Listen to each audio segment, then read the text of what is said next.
అన్ని రాజకీయ పార్టీ నాయకులకు చెప్పేది ఒకటే, మీకు మిగతా మీ స్వార్థపూరితమైన ఆలోచనలు తర్వాత పెట్టండి. ముందు నిస్వార్థంగా ఈ దేశంలో పుట్టినందుకు, ఈ దేశం గాలి, ఈ దేశం వాయువు పీలుస్తున్నాం, ఈ దేశం తిండి తింటున్నాం, ఈ దేశంలో బతుకుతున్నాం, ఈ దేశం మనకు ఒక అస్తిత్వాన్ని ఇచ్చింది, ఈ దేశం మనకంటూ ఒక పేరు ఇచ్చింది. ఇలాంటి దేశానికి నమ్మక ద్రోహం చేయొద్దు. ఇప్పటికైనా మీ నియోజకవర్గాలలో జరగబట్టండి. అన్ని శాఖల వారి యొక్క సహకారం తీసుకోండి, జిహెచ్ఎంసీ సహకారం తీసుకోండి, పోలీస్ డిపార్ట్మెంట్ సహకారం తీసుకోండి, అన్ని డిపార్ట్మెంట్ సహకారం తీసుకోండి, పనిచేయండి, జల్లెడబట్టండి. వీళ్ళందరినీ తీసుకెళ్లి బయట అవతలేయండి. ఎందుకు వేయరు?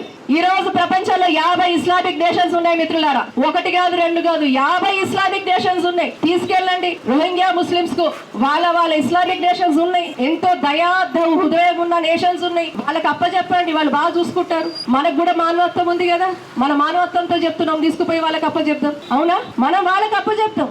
మనకి భారతీయులే కావాలి. మన భారతదేశంలో ఉన్న మన వాళ్ళు అన్నిటికీ అతీతంగా, కులానికి అతీతంగా, మతానికి అతీతంగా మన భారతీయులు మనకు కావాలి. మన భారతీయ ముస్లింస్ కావాలి, మన భారతీయులే కావాలి. వేరే వాళ్ళు అక్రమ చొరబాటుదారులు మనకు వద్దు.